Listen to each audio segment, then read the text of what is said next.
Thank you so much for joining us on this digital desk moment here in the Valley News Live studios, Valley News Now, Facebook Live. And one thing that we really like to do is take a little bit of extra time to shine light on some stories that might be sort of just like a passing mention in the average broadcast. But this is a really cool artistic opportunity for high schoolers in North Dakota. It's just been opened up, and we really want to shine a light on it. So in order to do so, we've got Madison Milbrath, who is an education outreach supervisor with the State Historical Society of North Dakota. Madison, did I get all of those things right in that order?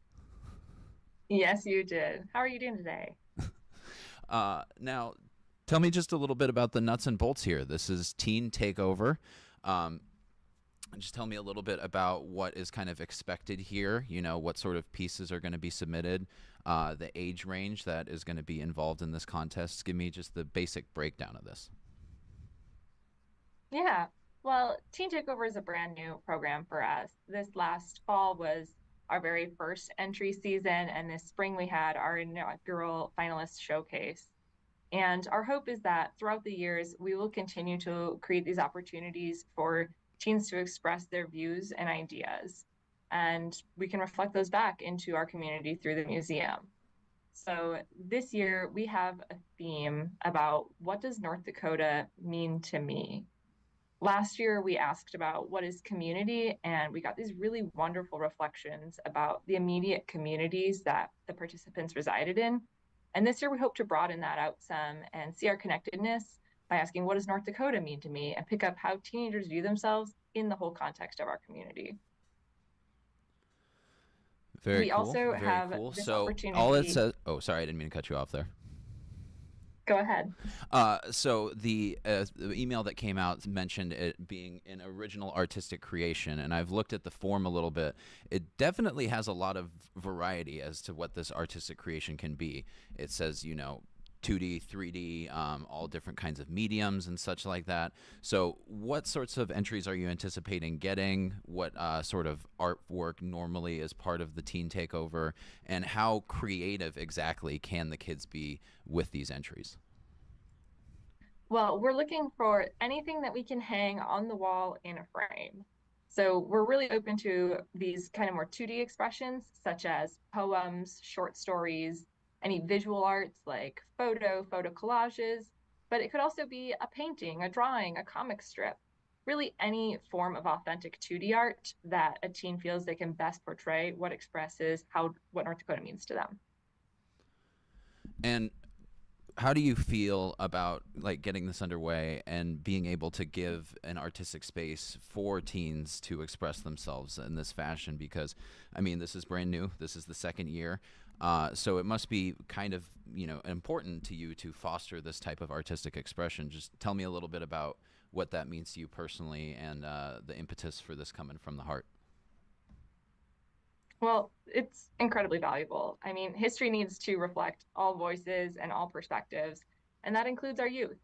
Additionally, as the Heritage Center, we're looking for ideas that are passed on generationally. And it's maybe time to let the younger generation start to speak out and share their ideas and kind of weave their own strand into our state's tapestry of identity.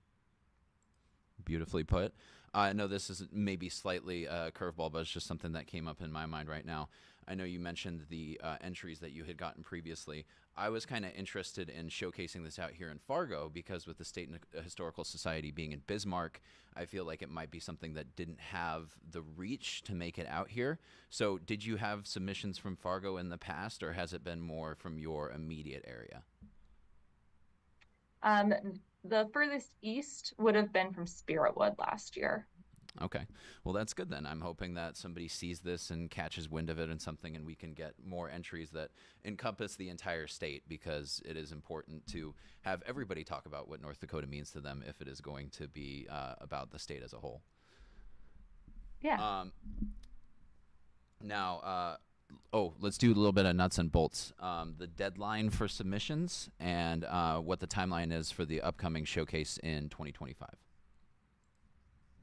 The deadline for this year's program is December 1st at midnight.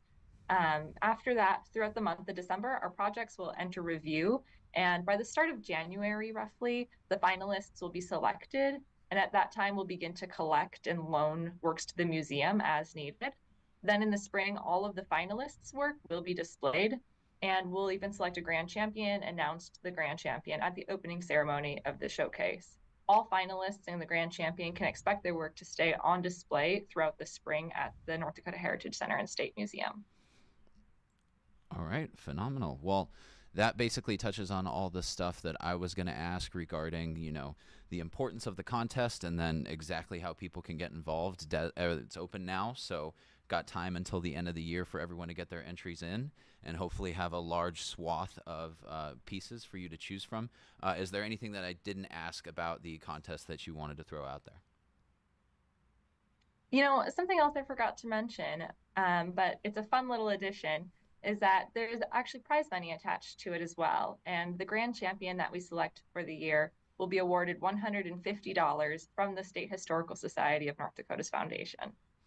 That is not nothing, especially in that, I mean, yes, $150 doesn't necessarily buy what it bought when I was in high school or anything, but I think that's definitely something that could get some entries out there. 13 to 18-year-olds, if you're watching, it's $150 in it for you if you just engage in a little bit of artistic expression. So keep an eye out. That basically does it for me, Madison. Thank you so much for joining us. Really appreciate you helping me get the word out. And hopefully we can circle back and touch base once the contest progresses a little further and see what sort of entries we end up with and hopefully get a look at that showcase come 2025. I look forward to it. All right, everybody. Well, thanks so much for dropping in on this installment of Valley News Now here at the Digital Desk. It is just about 3:45, so you got 15 minutes to go and get settled and make sure you catch that 4 o'clock broadcast with Bobby Fallett. We're going to be back here at 7 o'clock after all of the newscasts for a live look at tomorrow's debate with some content coming in from Washington, D.C. So you'll see me again then. Hopefully you're seeing all of our wonderful talent on our other platforms in the meantime. But thanks so much for dropping by, and everyone, have a great rest of your day.